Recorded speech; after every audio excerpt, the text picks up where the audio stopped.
देखिए हर खबर यहीं पर। सब्सक्राइब कीजिए TV9 भारतवर्ष।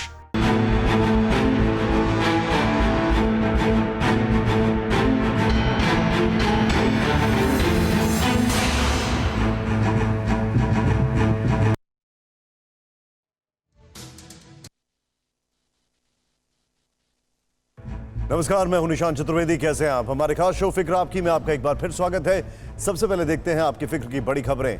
आज आपको बताएंगे कि वास्तविक नियंत्रण रेखा पर चल रहे गतिरोध के बीच राफेल ने कैसे बदल दिया है रण, जिसके आगे चीन और पाकिस्तान दोनों बेदम नजर आ रहे हैं। साथ में यह भी बताएंगे कि राफेल के आने से चीन क्यों परेशान है, कैसा है पांडव का प्रहार जो तिब्बत शिनजियांग के पार तक जाता है। ड्रैगन अड़ा हिमालय की गंभीर चुनौती। हम आपको राफेल के आने के साथ ही LAC से आ रही फिक्र की खबर भी बताएंगे और फिर आपको लेकर चलेंगे सागर में छिड़े संग्राम की ओर, जहां साथ आ रही है 4 देशों की चौकड़ी। रोटी न रोजगार, सरकारें भी लाचार। आपको बताएंगे आज का फिक्रनामा। लेकिन बुलेटिन की शुरुआत करते हैं आज की सबसे बड़ी खबर से, जिस multi role fighter jet Rafale का इंतजार पिछले 15 दिनों से पूरा देश पलक पावड़े बिछाए बैठा था, वो हिंदुस्तान आ चुका है। आज दोपहर बाद जब एक के बाद एक 5 फाइटर्स ने अंबाला एयरबेस के रनवे को चूमा, तो जैसे पूरा देश झूम उठा। देखिए इसकी एक झलक।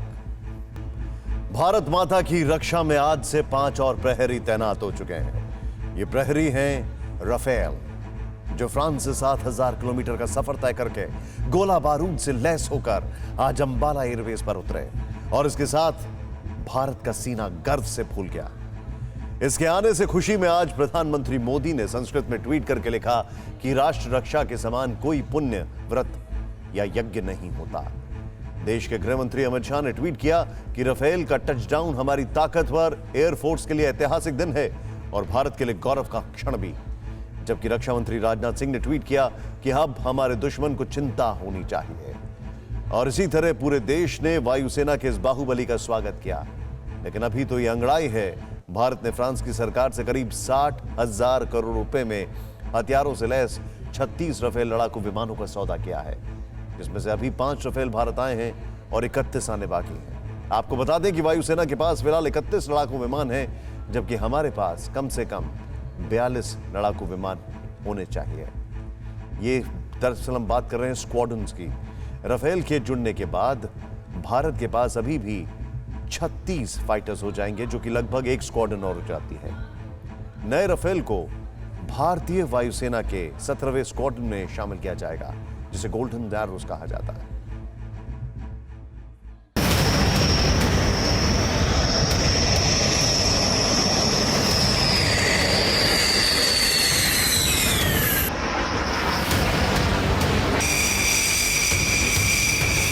ये हिंद की जमीन पर बाहुबली राफेल की गर्जना है, जो चीन की धड़कनें बढ़ा देने के लिए काफी है। ये आसमान के सुपरस्टार राफेल की हुंकार है, जो चंद सेकंड में पाकिस्तान का नामो निशान मिटाने के लिए काफी है।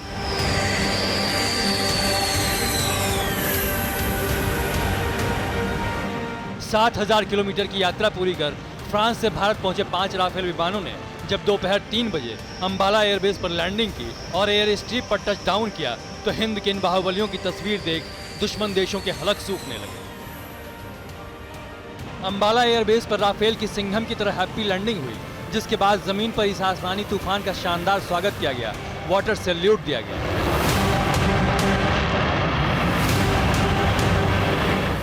ये दुनिया की सबसे बड़ी हवाई सनसनी है, जिसका इंतजार कई घंटों से करोड़ों देशवासी कर रहे थे। उसका आगाज तब दिखा जब लगभग 7000 किलोमीटर की दूरी तय कर राफेल ने भारतीय एयर स्पेस में कदम रखा और उसका पहला संपर्क INS कोलकाता से हुआ। INS ने हिंद महासागर में राफेल का स्वागत किया। राफेल लीडर और INS कोलकाता के बीच गर्मजोशी से बातचीत हुई। Arrow leader, Delta 63. May you touch the sky with glory. Happy landings. Delta 63, Arrow leader, wish you fair winds. Happy hunting over and out. और इसके बाद आसमानी सिकंदर के दीदार के लिए पूरे देश ने पलक पावड़े बिछा दिए और ये इंतजार खत्म हुआ दोपहर 2 बजे के बाद, जब भारतीय वायु क्षेत्र में 5 राफेल लड़ाकू विमान दाखिल हुए तो इनकी अगवानी करने पहुंचे 2 सुखोई 30 MKI और इसी तस्वीर को देख 130 करोड़ भारतवासियों की छाती चौड़ी हो गई और पूरा भारतवर्ष गर्व से भर गया। आपको बता दें कि निर्विवाद ट्रैक रिकॉर्ड वाले इन राफेल विमानों को दुनिया के सबसे बेहतरीन लड़ाकू विमानों में से एक माना जाता है। ये अपने आप में फोर्स मल्टीप्लायर है और इसीलिए दुश्मन की नींद हराम हो रही है और इसीलिए भारत को एक बहुत अच्छी उपलब्धि मिली हुई है भारत की और बहुत अच्छा कदम उठाया है। 27 जुलाई को 5 राफेल फाइटर ने फ्रांस के मेरिगनेक एयरबेस से भारत के लिए उड़ान भरी थी और उसी रोज 7 घंटे की उड़ान के बाद पांचों राफेल लड़ाकू विमान यूएई के अल-धाफरा एयरबेस पर उतरे थे, जो फ्रांस से इनके भारत के लिए उड़ान के दौरान एकमात्र पड़ाव था। फ्रांस से हिंदुस्तान के रास्ते 30,000 फुट की ऊंचाई पर एक फ्रांसीसी टैंकर से हवा में इन लड़ाकू विमानों में ईंधन भरा गया, जिसकी तस्वीर सबसे पहले TV9 भारतवर्ष ने आपको दिखाई थी। और जब हिंदुस्तान की वायु सीमा के अंदर राफेल का ग्रैंड वेलकम हुआ तो ये तस्वीर भी सबसे पहले TV9 भारतवर्ष ने ही दिखाई। चंद सेकंड में अंबाला एयरफोर्स स्टेशन पर एक एक कर पांचों राफेल उतरे और राफेल के साथ यहां 17 गोल्डन एरो स्क्वाड्रन का स्वागत किया एयर चीफ मार्शल भदौरिया ने। मारक राफेल की जमीन पर उतरते ही रक्षा मंत्री राजनाथ सिंह ने भी ओंकार भरी और कहा कि भारतीय मिलिट्री के इतिहास में नए युग की शुरुआत हो गई है। रक्षा मंत्री ने ट्वीट किया, चिड़िया जमीन पर उतर गई, भारत में राफेल लड़ाकू विमानों का पहुंचना हमारे सैन्य इतिहास में एक नए युग की शुरुआत है। ये मल्टी रोल विमान की क्षमताओं में क्रांतिकारी बदलाव लाएंगे। इसके बाद पीएम मोदी ने भी राफेल के स्वागत में ट्वीट किया और गर्व का पल राष्ट्र के साथ साझा किया। आपको ये भी बता दें कि भारत ने फ्रांस के साथ 36 राफेल विमानों का सौदा किया है, जिसमें पहली खेप में 5 राफेल भारत पहुंच चुके हैं। अत्याधुनिक मिसाइलों और घातक बमों से लैस राफेल विमान भारतीय वायुसेना की ताकत के लिए बड़ा गेम चेंजर बताए जा रहे हैं। राफेल ओमनी रोल लड़ाकू विमान है। ये पहाड़ों पर कम जगह में उतर सकता है, इसे समुद्र में चलते हुए युद्धपोत पर उतार सकते हैं। राफेल चारों तरफ निगरानी रखने में सक्षम है और इसमें 3 तरह की मिसाइलें लगती हैं। 220 किलोमीटर है पाकिस्तान से और तकरीबन 340 किलोमीटर चीन के बॉर्डर पे। इससे दोनों ही देशों के खिलाफ कार्रवाई बड़ी आसानी से हो सकती है। पूरा ईस्टर्न फ्रंट जो है चाइना को उसको वहाँ से कवर कर सकती है। राफेल ऊंचाई हासिल करने के मामले में दुनिया का सबसे उन्नत लड़ाकू विमान है। इसका रेट ऑफ क्लाइंब यानी ऊंचाई पर जाने की दर 300 मीटर प्रति सेकेंड है। ये 1 मिनट में 18,000 मीटर की ऊंचाई पर जा सकता है। राफेल का कॉम्बैट रेडियस 3700 किलोमीटर है। अपनी उड़ान स्थल से जितनी दूर में विमान जाकर सफलतापूर्वक हमला कर लौट सकता है, उसे विमान का कॉम्बैट रेडियस कहते हैं। और हाई क्लाइंब ऑफ रेट और टॉप कॉम्बैट रेडियस के कारण ही राफेल को चीन और पाकिस्तान का काल कहा जा रहा है।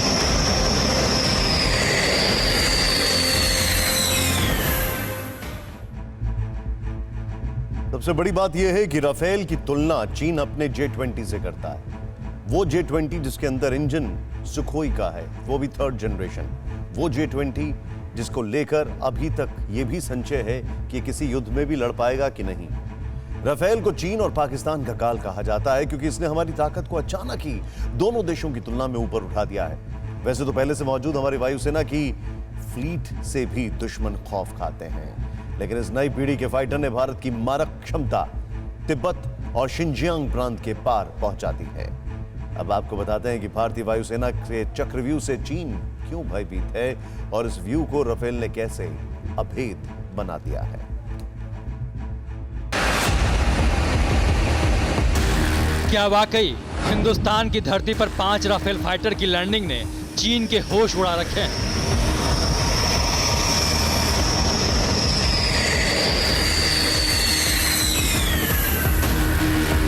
क्या वाकई 5 राफेल फाइटर के पीछे इंतजार कर रहे 31 फाइटर्स का बेड़ा चीन के राष्ट्रपति शी जिनपिंग को पसीने पसीने करने के लिए काफी है? अगर ये सच है तो क्यों है? इस सवाल को समझने के लिए भारतीय वायुसेना की रणनीति और वायुसेना की शक्ति बढ़ा रहे 5 राफेल की भूमिका को समझिए। 2 साल पहले 2018 में भारतीय वायुसेना ने जब गगन शक्ति युद्ध का अभ्यास किया था, तब 4 स्टेप्स का चक्रव्यूह रचा गया था।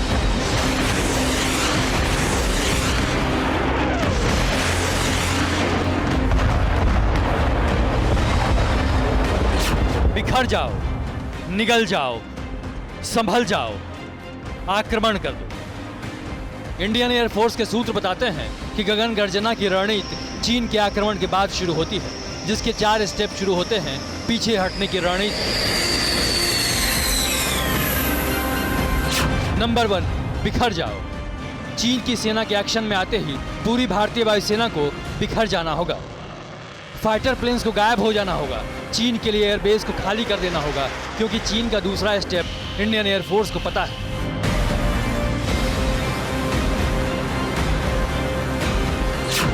नंबर 2, निगल जाओ। इंडियन एयरफोर्स को पता है कि जंग के हालात में चीन की सेना भारत के एयरबेस को तबाह करने के लिए सबसे पहले अपनी मिसाइल निकालेगी। वैसे तो भारत के एयर स्ट्रिप लेह से लेकर पासीघाट तक फैले हुए हैं, लेकिन चीन सबसे पहले 3 बड़े एयरबेस को निशाना बनाएगा, ताकि वो एयरबेस की एयर स्ट्रिप बर्बाद कर दे और भारत के फाइटर जेट टेक ऑफ ही न कर सके।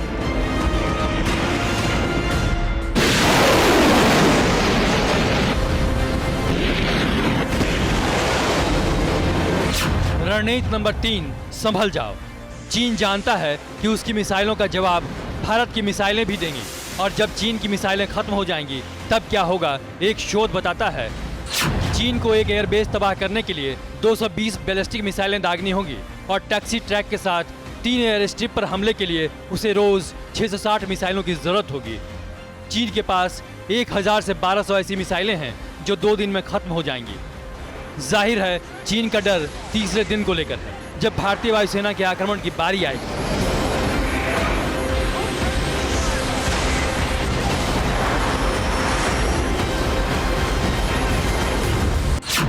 रणनीति नंबर 4, आक्रमण कर दो।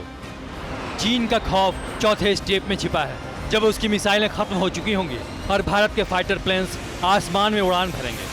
राफेल फाइटर्स के आने के बाद से भारत की मारक क्षमता अचानक ही चीन से ऊपर आ गई है।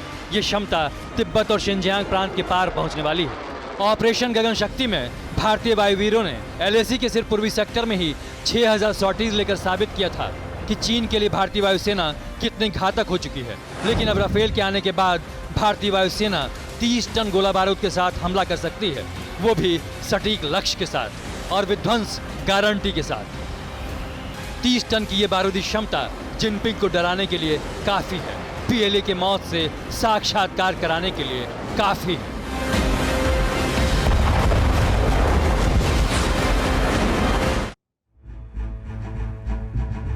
चीन जानता है कि उसने भले ही बारूद से अपना गोदाम भर रखा हो, लेकिन 30 टन बारूद लेकर जब भारत के फाइटर्स एक दिन में 6000 बार चीन पर बम बरसाएंगे तो उसे भी दिन में तारे नजर आने लगेंगे। यही वजह है कि जैसे जैसे राफेल हिंदुस्तान की सरहद में दाखिल हो रहा था, ड्रैगन बौखलाता जा रहा था। सुबह से लेकर शाम तक चीन अपने प्रोपेगेंडा वीडियो जारी करता रहा और दुनिया को बरगलाने की कोशिश करता रहा। कैसे, देखें आप।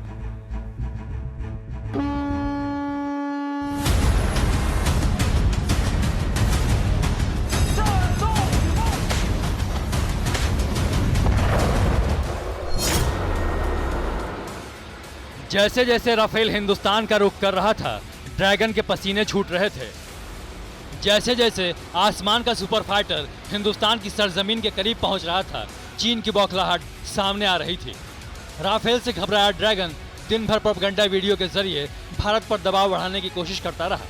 राफेल की भारत में एंट्री से पहले बौखलाए चीन ने आर्मी डे से पहले ही एक वीडियो रिलीज किया। इस वीडियो में चीन ने अपनी ताकत दिखाने की पूरी कोशिश की।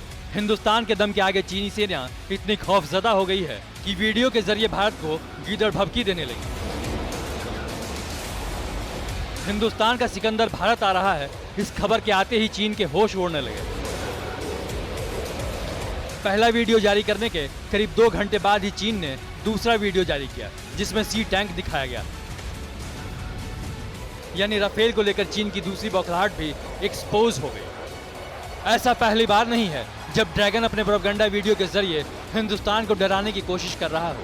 गलवान की घटना के बाद से ही ड्रैगन इस तरह की हरकतें कर रहा है और ऐसे वीडियो के जरिए भारत को डराने की नाकाम कोशिश कर रहा है। लेकिन राफेल की आमद की खबर सुनते ही चीन इतना डर गया कि उसने 2 घंटे के अंदर ही 2 वीडियो जारी कर दिए। चीन की यह हिमाकत दरअसल उसकी बौखलाहट को दर्शा रही थी। उसे लग रहा था कि वो वीडियो के जरिए अपनी ताकत दिखा रहा है, लेकिन सच ये है कि वो अपनी कमजोरी जता रहा था। दुनिया को वीडियो के जरिए डराने की यह साजिश रचने की शुरुआत चीन के सरकारी अखबार ग्लोबल टाइम्स ने की। ग्लोबल टाइम्स ने अपनी साइट पर कई बार इस तरह के प्रोपेगेंडा वीडियो अपलोड किए, साथ में भारत के खिलाफ जहर भी उगला। अखबार ने प्रोपेगेंडा पॉलिटिक्स के जरिए भारत को बार बार उकसाने की कोशिश भी की। लद्दाख में हुई तनातनी के बाद से चीनी अखबार ग्लोबल टाइम्स ये साबित करने में लगा है कि चीनी सेना हर हालात के लिए तैयार है। कुछ दिनों पहले अखबार ने सैन्य अभ्यास के साथ साथ पीपुल्स लिबरेशन आर्मी की क्षमता को दर्शाने वाला एक वीडियो जारी किया था। ग्लोबल टाइम्स अक्सर अपने ट्विटर अकाउंट के जरिए इस तरह के वीडियो गेम खेलता रहा है।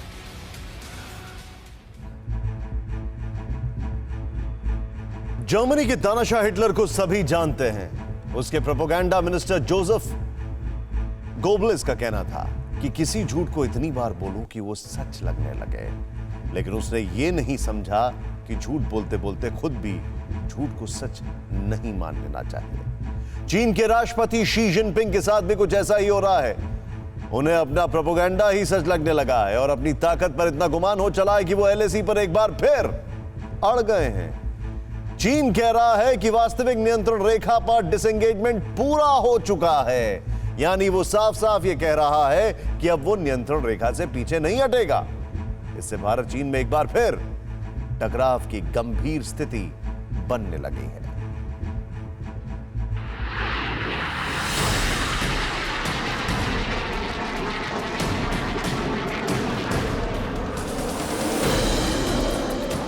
ये चीन का नया प्रोपेगेंडा है।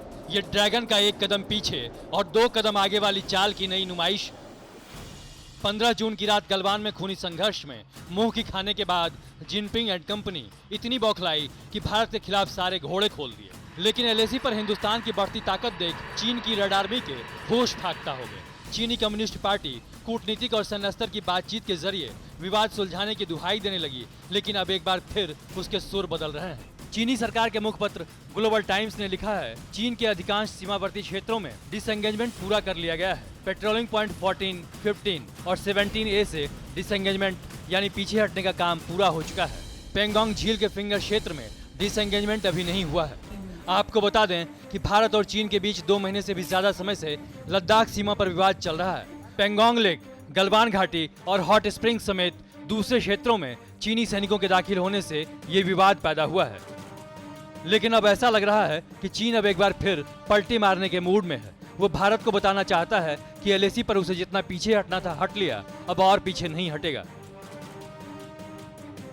दरअसल चीन सरकार की पालतू मीडिया यानी ग्लोबल टाइम्स ने यह दावा चीनी विदेश मंत्रालय के हवाले से छापा है। एक प्रेस कॉन्फ्रेंस में विदेश मंत्रालय के प्रवक्ता वांग बेनबिन ने डिसएंगेजमेंट के बारे में कहा, चीन और भारत ने हाल ही में सैन्य और राजनयिक चैनलों के माध्यम से काफी कम्युनिकेशन किया है। ज्यादातर में उसके पीछे हटने यानी डिसएंगेजमेंट की प्रक्रिया लगभग पूरी हो गई है। स्थिति अब सुगम और शांत होने की दिशा की ओर है। कमांडर स्तरीय बातचीत के 5वें दौर में बाकी मुद्दों को हल करने की तैयारी की जा रही है। कमांडर स्तरीय वार्ता के 4 दौर और सीमा संबंध चर्चा और समन्वय पर 3 बैठकें हो चुकी हैं। वांग का ये बयान भारतीय मीडिया में छपी एक रिपोर्ट के बाद आई है, जिसमें लिखा था कि भारत और चीन के सैनिकों ने गलवान घाटी, पेट्रोलिंग पॉइंट 15 और हॉट स्प्रिंग्स या गोगरा क्षेत्र में डिसएंगेजमेंट को पूरा कर लिया है और पेंगोंग झील और फिंगर एरिया ही एकमात्र ऐसा क्षेत्र है जहां डिसएंगेजमेंट किया जाना है। आपको बता दें कि 15 जून की गलवान घटना के बाद 30 जून को दोनों तरफ से कोर कमांडर लेवल की मीटिंग हुई थी, जिसमें यह तय हुआ था कि धीरे धीरे डिसएंगेजमेंट होगा और करीबन 2.5 से 3 किलोमीटर दोनों की सेनाएं पीछे हटेंगी। इसके साथ ही जो मिलिट्री बेस या मिलिट्री चीजें बनाई गई हैं उसको भी लेकर डिसएंगेजमेंट किया जाएगा। उधर भारत के राष्ट्रीय सुरक्षा सलाहकार अजित डोभाल ने 5 जुलाई को चीनी विदेश मंत्री वांग यी से बातचीत की थी, जिसमें दोनों देशों के बीच सेना को फेज वाइज पीछे हटाने पर सहमति बनी। इसके बाद चीन की सेना पेट्रोलिंग पॉइंट 14, 15 और 17A पर टेंट और स्ट्रक्चर हटाते दिखाई दी थी। चीनी सेना ने अपने वाहनों को भी करीब 2 किलोमीटर पीछे हटा लिया था। अब एक बार फिर जल्द ही दोनों देशों के बीच कोर कमांडर लेवल की बातचीत का एक और सिलसिला शुरू होने वाला है और उससे ठीक पहले चीन ने फुल एंड फाइनल डिसएंगेजमेंट की बात कहकर अपनी मंशा जाहिर कर दी है। अब आपको बताते हैं कि एलएसी मई से पहले और मई के बाद क्या हालात हैं, जो आपके लिए जानना जरूरी है।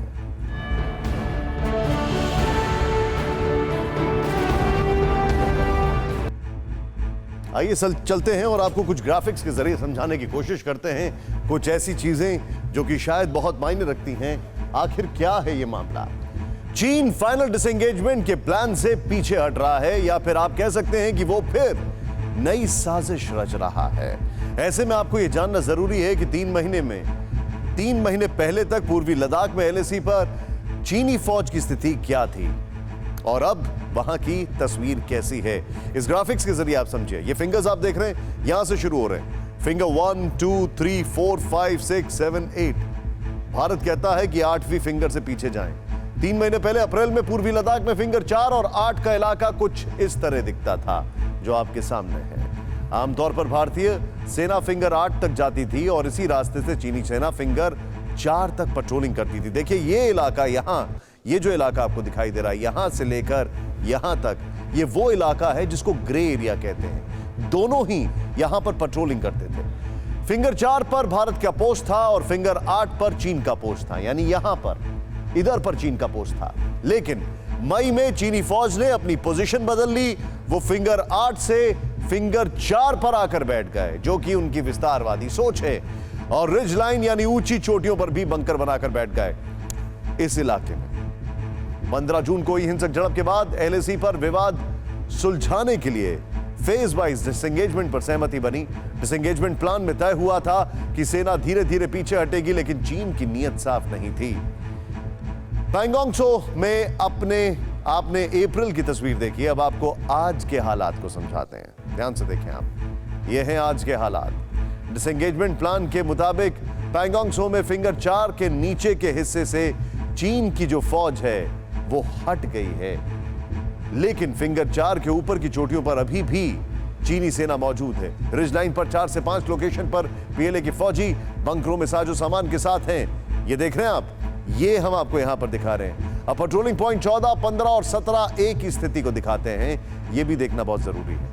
अप्रैल में पूर्वी लद्दाख के गलवान घाटी में पेट्रोलिंग पॉइंट 14, हॉट स्प्रिंग में पेट्रोलिंग पॉइंट 15 और गोगरा में पेट्रोलिंग पॉइंट 17A पर चीनी सेना 3 से 4 किलोमीटर तक पीछे थी। अप्रैल में लाइन ऑफ एक्चुअल कंट्रोल पर 5 किलोमीटर का बफर जोन था। मतलब ये कि चीन और भारत की सेना के बीच करीब 5 किलोमीटर की दूरी थी। अचानक मई में चीन की फौज ने यहां भी अपनी पोजीशन बदल ली और एलएसी पर 5 से 6 किलोमीटर तक आगे आ जाते हैं। 5 से 6 किलोमीटर।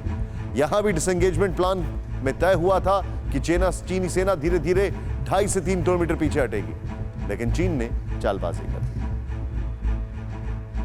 अब गलवान घाटी में पेट्रोलिंग पॉइंट 14, हॉट स्प्रिंग में पेट्रोलिंग पॉइंट 15 और गोगरा में पेट्रोलिंग पॉइंट 17A से चीनी सेना पूरी तरह पीछे नहीं हटी है।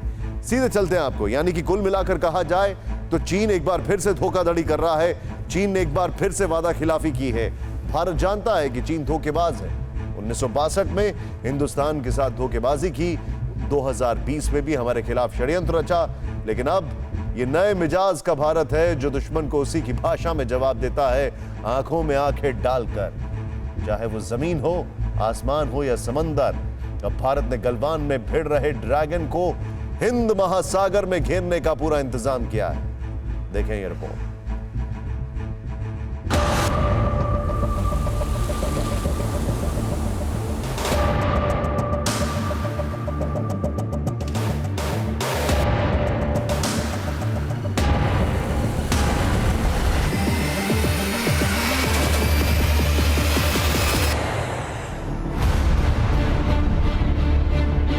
अपने विस्तारवाद के मंसूबे को अंजाम तक पहुंचाने के लिए चीन अगर डाल डाल चलने लगा है तो हिंदुस्तान ने पात पात का रास्ता ले लिया है। भारत ने हिमालय पर अड़े चीन की हिंद महासागर में कमजोर नस और दबा दी। हिंदुस्तान ने मलक्का स्टेट्स की घेरेबंदी और सख्त कर दी, जो चीन के व्यापार का, जिनपिंग के जाल का और ड्रैगन के खरबों के व्यापार का करारा जवाब।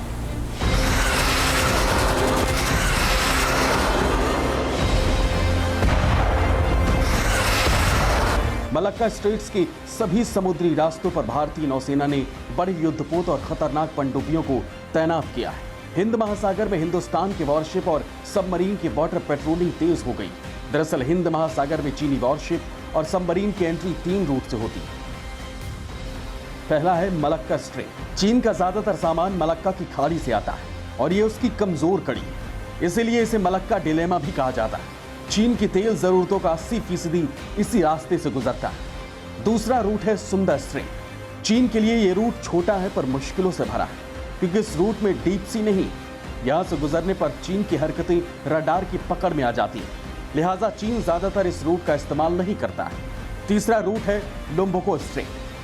डीप सी होने की वजह से चीन के लिए यह सबसे सुरक्षित रूट है, लेकिन यह रूट बहुत लंबा है। इंडियन नेवी ने इसी मलक्का स्ट्रेट में चीन की गर्दन दबा कर रखी। पोर्ट ब्लेयर से भारत मलक्का स्ट्रेट के रूट पर 24 घंटे नजर रख रहा है। यहां इंडियन नेवी का बेस है। भारत की इस रणनीति से मलक्का स्ट्रेट्स में चीन की सप्लाई चेन एक झटके में कट गई। भारत यहीं नहीं रुका। चीन की हरकत के जवाब में हिंदुस्तान की सरकार चौतरफा अभियान चला रही है। तीनों सेना को सतर्क करने के साथ ही कूटनीतिक और आर्थिक मोर्चों पर भी चीन की नकेल कसी जा रही। भारत ने मालदीव, मॉरिशस, सेशल्स और मेडागास्कर से संपर्क किया। यह समंदर में 4 देशों की ऐसी चौकड़ी जहां से ड्रैगन की हेकड़ी निकाली जा सकती और चीन के किसी भी नापाक समुद्री मंसूबे को अंजाम तक पहुंचने से रोका जा सके। मलाक्का स्ट्रेट का ये चाइना के लिए कहा जाता है कि ये मलाक्का का डिलेमा है, ये वाइटल लाइन है। और उसके पश्चात हम देख रहे हैं कि किस प्रकार साउथ चाइना सी और मलाक्का स्ट्रेट के अंदर में पूरा विश्व एक रणनीति के मुताबिक चाइना को घेरने में लगा है। इसी कड़ी में अमेरिका के सबसे बड़े और शक्तिशाली युद्धपोत निमित्ज ने भारतीय नौसेना के साथ हिंद महासागर में युद्ध अभ्यास भी किया। अमेरिका ने भी कहा कि उसकी नौसेना के 2 युद्धपोत यूएसएस निमित्ज और यूएसएस रोनाल्ड रीगन इसी इलाके में रहेंगे। ऐसे में सुपर पावर बनने का सपना देख रहे जिनपिंग के लिए समझ जाना, संभल जाना, सतर्क हो जाना ही बेहतर होगा, वरना उनकी विस्तारवादी नीति को भी समंदर में समाधि लेनी होगी।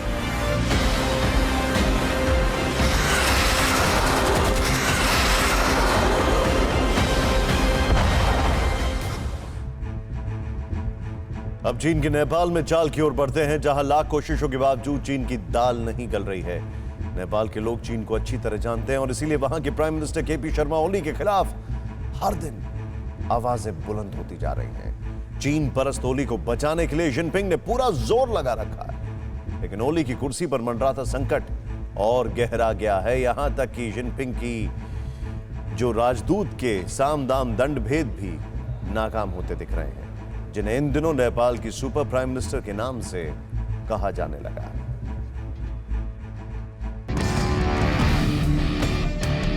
नेपाल में चीन की राजदूत हो यांकी, जिनपिंग का वो मोहरा जिसे भारत विरोधी साजिश की बिसात में नेपाल के प्रधानमंत्री केपी शर्मा ओली का संकट मोचक बनाकर प्लांट किया गया है,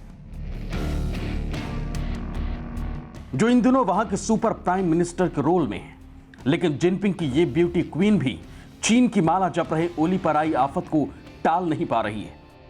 प्रचंड और ओली के बीच खाई और बढ़ गई। ओली और प्रचंड के बीच मतभेदों को दूर करने के लिए नेपाल कम्युनिस्ट पार्टी की स्टैंडिंग कमेटी की मीटिंग होनी थी।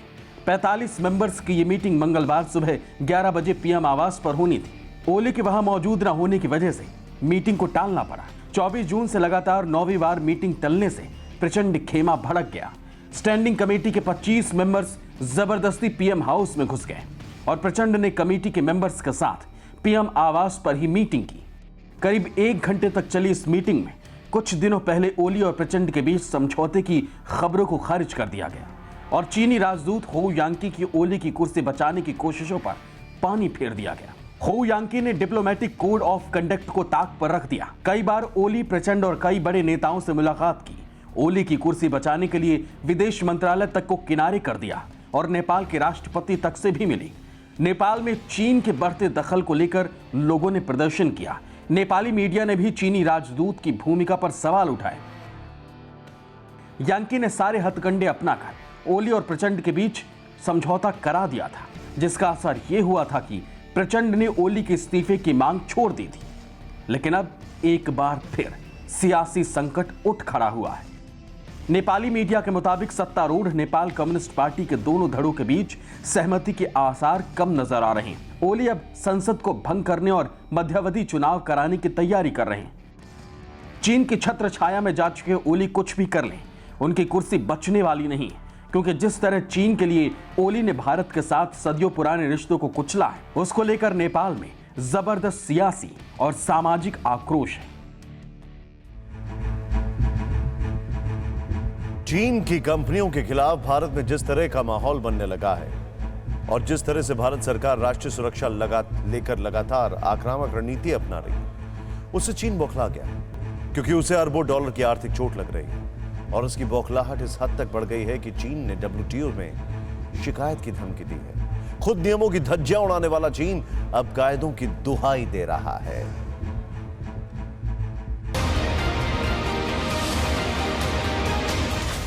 ठीक एक महीने पहले भारत ने 59 चाइनीज ऐप बैन करके चीन पर डिजिटल स्ट्राइक की थी, जिसके दर्द से ड्रैगन बिलबिला उठा, क्योंकि ये चोट उस पैसे और पावर पर लगी थी जो जिनपिंग को जान से भी ज्यादा प्यारी है। उस पर चीन ने एक बार फिर चालबाजी की है और भारत ने फिर करारी चोट दी है। भारत ने चीन के ऐसे 47 और ऐप बैन कर दिए हैं जो पहले बैन हुए 59 ऐप के क्लोन थे। इसके अलावा 275 और मोबाइल ऐप की पहचान की गई है, जिन्हें भारतीय बाजार से कभी भी बाहर का रास्ता दिखाया जा सकता है। नए एक्शन को देखकर और भविष्य में होने वाले एक्शन की सोचकर चीन की हवाइयां उड़ गई हैं। लिहाजा फरेब और धोखा देने वाला चीन नियम कायदों की दुहाई देने लगा है। भारत सरकार ने जिस तरह से चीन की WeChat समेत 59 ऐप को प्रतिबंधित किया है, वो चीनी कंपनियों के कानूनी अधिकारों का उल्लंघन है और उनके हितों को प्रभावित करता है। हमने भारतीय पक्ष के सामने अपनी बात रखी है और उनसे कहा है कि वे इस कदम में सुधार करें। ऐप पर बैन से चीन को 30 अरब डॉलर से ज्यादा का नुकसान होने का अंदेशा है। अकेले बाइट डांस यानी टिकटॉक और हेलो ऐप की मदर कंपनी को $6 बिलियन का झटका लगा है और इस झटके का असर है कि बाइट डांस अब इंडियन यूजर्स का डेटा भारत में स्टोर करने के लिए तैयार हो गई है। डिजिटल स्ट्राइक से भारत ने न सिर्फ चीन की अकल ठिकाने लगाई, बल्कि दुनिया को चीन को चोट पहुंचाने का वो तरीका बता दिया जो चीन को चारों तरफ से चुभने लगा है। और अब देखते हैं फिक्र हेडलाइंस।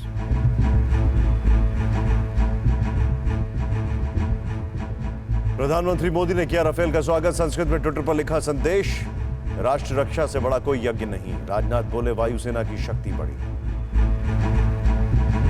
अंबाला के एयरबेस पर लैंड हुए 5 राफेल लड़ाकू विमान, राहुल गांधी ने वायुसेना को दी बधाई, लेकिन गेंद से पूछा 526 करोड़ के राफेल को 1670 करोड़ में क्यों खरीदा। 34 साल बाद आई देश में नई शिक्षा नीति, स्कूल कॉलेज की व्यवस्था में किए गए बड़े बदलाव, 10+2 का फॉर्मेट हुआ खत्म, मानव संसाधन मंत्रालय अब शिक्षा मंत्रालय कहलाएगा। देश में अनलॉक 3 की गाइडलाइन जारी, 5 अगस्त से जिम खोलने की दी गई मंजूरी, metro, cinema hall, school college रहेंगे बंद, 1 अगस्त से नाइट कर्फ्यू भी हटाया गया। देश में नहीं थम रही है कोरोना की रफ्तार, 15.5 लाख से ज्यादा हुए केस, बिहार में लॉकडाउन 16 अगस्त तक बढ़ाया गया। अयोध्या में राम मंदिर के भूमि पूजन के ऐलान के साथ ही मस्जिद निर्माण की कवायद भी शुरू, सुन्नी वक्फ बोर्ड में किया ट्रस्ट का गठन, नाम रखा Indo Islamic cultural trust. Rajasthan में विधानसभा सत्र बुलाने पर घमासान जारी, गवर्नर ने सीएम गहलोत का तीसरा प्रस्ताव लौटाया, 21 दिन के नोटिस का दिया हवाला। पायलट कैंप ने जांच एसओजी की जगह एनआईए से कराने की अर्जी दी। सुशांत सिंह केस में बिहार पुलिस ने मुंबई में शुरू की जांच, रिया चक्रवर्ती ने केस को पटना से मुंबई ट्रांसफर करने की सुप्रीम कोर्ट में दी अर्जी, महाराष्ट्र सरकार ने कहा सीबीआई जांच नहीं होगी। बिहार में बाढ़ से जनजीवन अस्त व्यस्त, लाखों लोग बेघर, असम में 24 घंटे में 3 लोगों की मौत, आंकड़ा पहुंचा 160।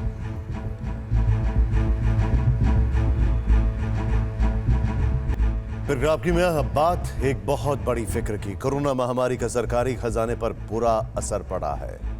सरकार के सामने पैसों की कमी होनी शुरू हो गई है। इसके साथ ही देश में 10 करोड़ नौकरियों पर खतरा मंडराने लगा है। लेकिन क्यों और कैसे, देखें आज का फिक्रनामा।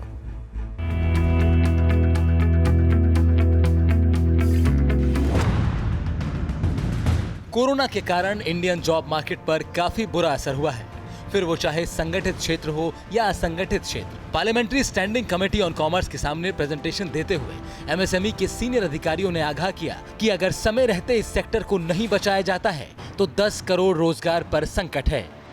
अधिकारियों ने कहा कि कोरोना के कारण ट्रैवल एंड टूरिज्म इंडस्ट्री पर भी काफी बुरा असर हुआ है। लाखों लोगों की नौकरी जा चुकी है। अधिकारियों ने प्रेजेंटेशन में बताया कि देश में कोरोना के जितने मामले हैं उनमें से 50% मामले उन इलाकों में हैं जहां देश का 72% इंडस्ट्रियल प्रोडक्शन होता है। नौकरियों और अर्थव्यवस्था पर कोरोना की मार कितनी ज्यादा पड़ी है उसकी एक तस्वीर parliamentary standing committee on commerce की मीटिंग में सामने आई, जिसमें वित्त सचिव अजय भूषण पांडे ने बताया कि केंद्र सरकार राज्य को मौजूदा रेवेन्यू शेयरिंग फॉर्मूला के तहत जीएसटी का हिस्सा देने की हालत में नहीं है। ऐसे हालात क्यों हैं और क्या ऐसा हो सकता है, अब ये समझिए। अगर टैक्स कलेक्शन एक निश्चित सीमा से कम होता है तो जीएसटी एक्ट में राज्यों को पैसा देने के फॉर्मूले में बदलाव की व्यवस्था है, यानी टैक्स कलेक्शन कम होने पर राज्यों को मिलने वाले पैसे की हिस्सेदारी में कमी की जा सकती है और इसका इशारा भी मिल गया है। तो इसका मतलब ये है कि देश की अर्थव्यवस्था बहुत चुनौतीपूर्ण दौर में है। अब रोजगार से शिक्षा की ओर बढ़ते हैं। मोदी सरकार ने आज एक और बड़ा फैसला किया है। कैबिनेट ने आज 34 साल बाद देश में शिक्षा की नीति में बदलाव किए हैं। मानव संसाधन विकास मंत्रालय का नाम बदलकर शिक्षा मंत्रालय कर दिया गया है। 5वीं तक के स्टूडेंट्स को स्थानीय भाषा या मातृभाषा में ही पढ़ाया जाएगा। अब तक चल रहे 10+2 फॉर्मेट को खत्म करने का फैसला किया गया है। अभी तक हमारे देश के स्कूलों में पाठ्यक्रम 10+2 के हिसाब से चलता था, लेकिन अब 5+3+3+4 के हिसाब से होगा। अब कॉलेज की डिग्री 3 और 4 साल दोनों की होगी। अब छात्रों को एमफिल नहीं करना होगा। एमए के छात्र सीधे पीएचडी कर सकेंगे। प्राइवेट यूनिवर्सिटी और गवर्नमेंट यूनिवर्सिटी के नियम अब एक होंगे। ये बेहद महत्वपूर्ण है क्योंकि 34 साल से शिक्षा नीति में परिवर्तन नहीं हुआ था और इसलिए आज का ये जो परिवर्तन है और जो नई शिक्षा नीति है, मुझे विश्वास है कि पूरा समाज और सभी देशवासी इसका स्वागत करेंगे। और अब दिखाते हैं आपको पॉजिटिव खबरें।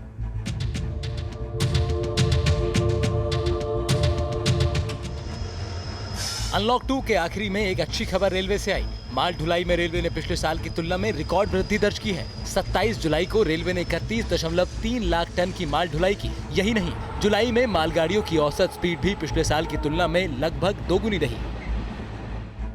देश में कोरोना से जंग के बीच पुणे से आई है एक अच्छी खबर। Defence institute of advance technology ने बनाया मेडिकल बेड आइसोलेशन सिस्टम आश्रय। कोरोना के मरीजों को ध्यान में रखकर बनाया गया है ये बेड। वायरस को फैलने से रोकने में बहुत हद तक है कामयाब।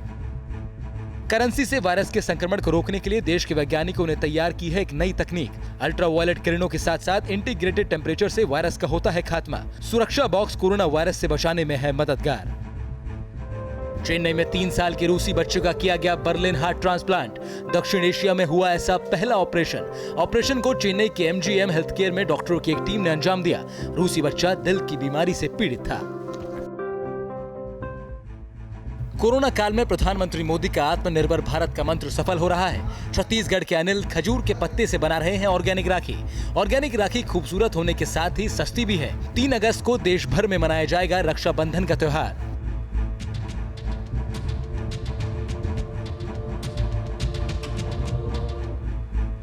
और अब फिक्र बाघों से जुड़ी।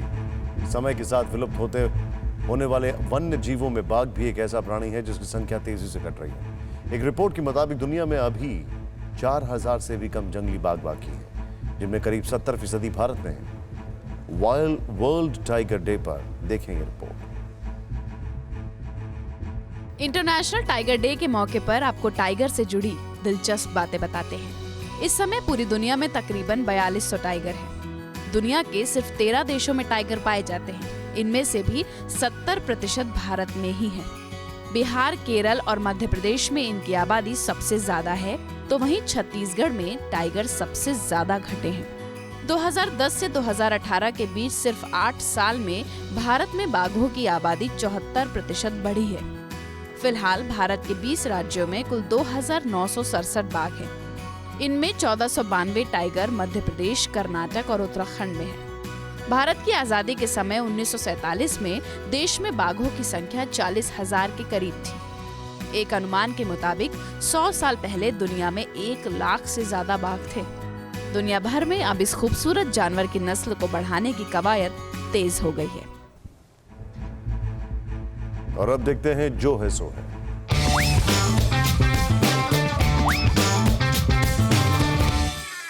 गजब हाल है आजकल। छींक और खांसी खौफ पैदा कर देते हैं। 4 लोगों के बीच में कोई खांस बैठे तो झेप कर बिना मांगे सफाई देने लगता है। अरे वो कल धूप से आकर फ्रिज का पानी पी लिया था ना, इसलिए। पहले किसी को छींक आने पर लोग रुक जाते थे, अब छींक आते ही चल देते हैं। घर में छौंक बघार की छींक आने पर भी दहशत होने लगती है। पहले फिल्म में माशूका का ध्यान खींचने के लिए हीरो खांस कर दिखाता था। ससुर या जेठ उस कमरे में जहां बहू हो, घुसने से पहले फरमाइशी खांसी से अंदर लोगों को आगाह करते थे, पर अब छींक और खांसी की भ्रूण हत्या कर दी जाती है। खैर, खून, खांसी, खुशी, बैर, प्रीत, मदपान, रहीमन दाबे ना दबे जानत सकल जहान कहने वाले रहीमदास जी होते तो देखते कि आजकल कैसे आम, खराश और खांसी को दबाने की पूरी कोशिश होती है कि लोग कहीं संक्रमित न समझने लगे। बाकी तो जो है सो है।